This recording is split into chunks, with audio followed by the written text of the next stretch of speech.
Hey guys, welcome back to another video on the Inside Spurs channel. Hope you're still enjoying your Thursday.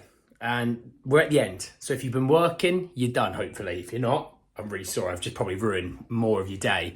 But we're at the end. Hope it was a good one, no matter what you did, okay? Friday, the weekend, it's nearly here, lads. It's nearly here. And lasses, it's nearly here. Just keep going, all right?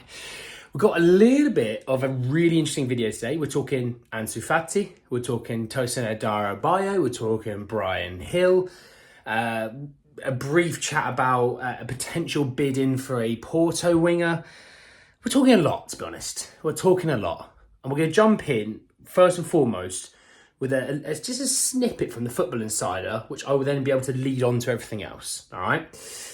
So, this came up from Football Insider. It said that Spurs have allocated a, quote, huge budget to signing a striker before the transfer window shuts, right? So, obviously, we talked about Brennan Johnson this morning. Okay, so fair enough. Brennan Johnson, an attacker, winger, striker, kind of variation between the two. But then I saw this one around Ansu Fati. And Ansu Fati, okay, so we obviously, if you haven't really watched the preseason, we obviously played Barcelona. We played and Ansu Fati, I thought it was decent, you know, and I saw him actually. I actually did watch the Barcelona game in the week.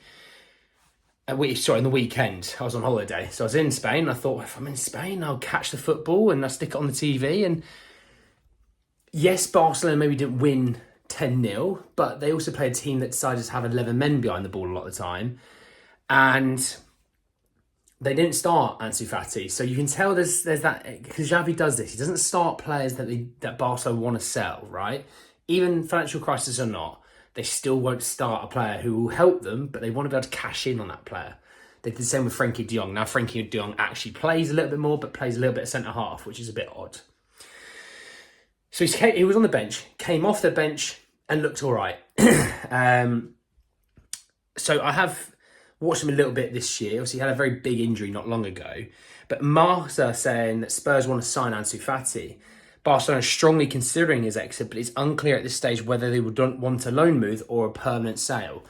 A lot of their situation is FFP, hence why when they heard Longley might get bought to Saudi Arabia, they'll get a fee plus all his wages covered. They were over the moon. Turns out Saudi Arabia went and got Merrick Laporte. Spurs don't want Longley. Now they're sitting there going, well, we do need to get rid of players. We kind of can't keep going the way we're going. They obviously have financial fair play issues coming down the line because of the fact they've sold off a lot of their property, basically, in all forms. So Ansu Fati is definitely someone that has value, could give them a big chunk of money back. You know, it would allow them to go after a João Cancelo. It allows them to be a little bit more patient with certain deals when they've got a big chunk of money coming in. Because you could be talking about 45 to 55 million pounds, in my opinion, on Ansu Fati. His upside is crazy high, really is crazy high. But he obviously plays in the Son position. He plays in the Manor Solomon's position. And this is the thing I think a lot of us will be thinking. It's like, does it make sense to go and get a left winger when you have two? Would you be going out there to get a player who, yes, whose upside is crazy, but next summer would make more sense to get to if maybe Son was to maybe go more centrally into the striker position potentially? I don't know. But yeah, definitely something that I think something's coming out a lot more about that over time. We're going to find out more over time as well. Because I think that'll be, if like a Brennan Johnson situation, if you haven't watched the video from earlier, please go have a look at it. But definitely something I think that will last later into this window. So to give you a bit of an update around the striker position, this came from Fabrizio Romano. He said that they can still sign a new striker. The idea is to sign a new striker, but they want the right player at the right place, not to spend on a player they don't trust 100%. That's kind of obvious. They're discussing also with Postecoglou about that. Gift Orban remains an opportunity. He is one of the names they're considering, and they know the conditions of the deal, but have not sent an official bid at the moment. Very interesting.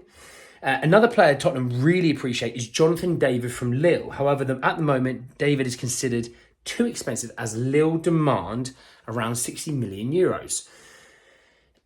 So we know Gift Orban's going to cost about that 30 to 35 million euro point. I think what the situation is, in theory, like I think with all these things, is to get players out the door. We have too big a squad where they're on good wages and things like that, and we just need to get players out the door. which obviously I'll come to a little bit of that in a minute. But on this, it kind of looks like the options are starting to get narrowed down. Other than, your Ansu Fati and your Brennan Johnson, this is getting narrowed down, really, to Gift and Jonathan David. I know who you'll tell me in the group, not the group chat. I know who you'll tell me in the comments below about who you think it should be or why it should be them. Gift Orban has the higher upside, but Jonathan David has the higher floor. And that's the way you should always look at it. I think Jonathan David's a good player. It's not to say he's not.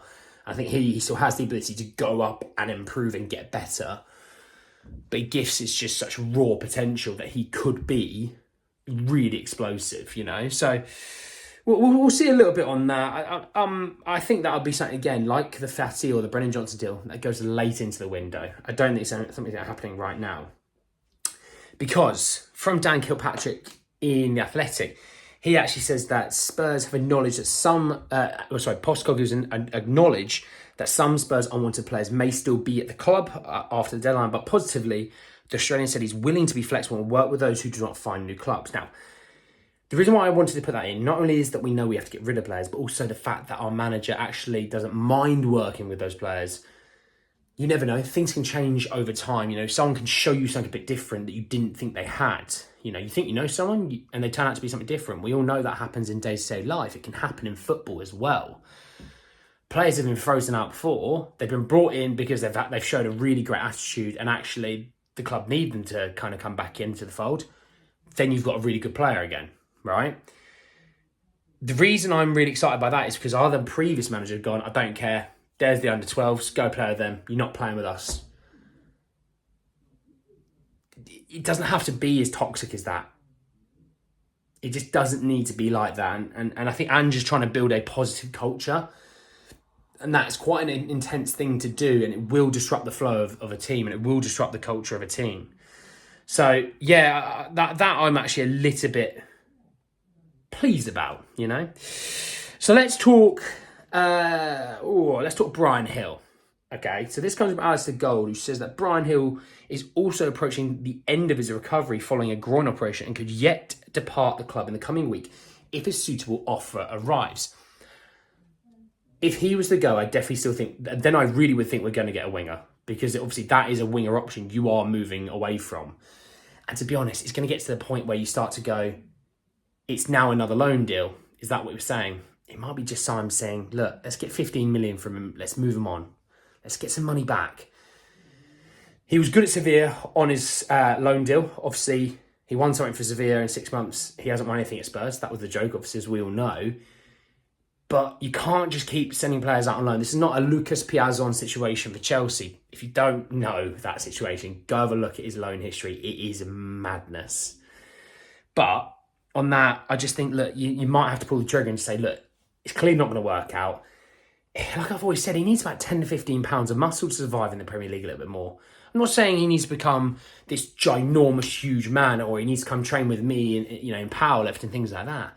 What I'm saying is he needs to add a little bit of weight to the frame, because he does get knocked around a lot. And I know being finesse, you can get around that sort of thing. But actually, when you watch like a Bernardo Silva or David Silva, you never really saw him got bullied off the ball. And Brian occasionally does look like he gets bullied off the ball. So, 10 pounds of muscle, which over a frame isn't a lot when you think about it, it would make a huge difference. Huge difference. But there we are. So let's talk one last thing. And this is around Tosin Adarabioyo. And this comes from Santi Auna, who says Tosin Adarabioyo's move to Monaco looks to be off. Fulham have not responded to Monaco for several days and prefer to sell him to Tottenham, but the player only wants Monaco. He could instead stay and leave for free next summer. That's quite common around footballers, e.g. Eric Dyer. Run your contract down and that's that. I've said my piece on this. I think, look, it's not that he may not want to go to Spurs. He just really has his heart set on Monaco. But if that's the case, is he really going to give everything that he wants to Spurs and everything that you need from him? Probably not. He's probably still going to be quite cheap. He suits the Levy sort of style of signing, but it's not what we need. And that's the thing that we need to be wary of. It's not what we need. Don't look at it as sign him, he's cheap, that's great, fantastic. Get the player in that suits the club and suits the style of play and the manager and the ethos. That's what we need to care about. And it's not always about the balance books, you know.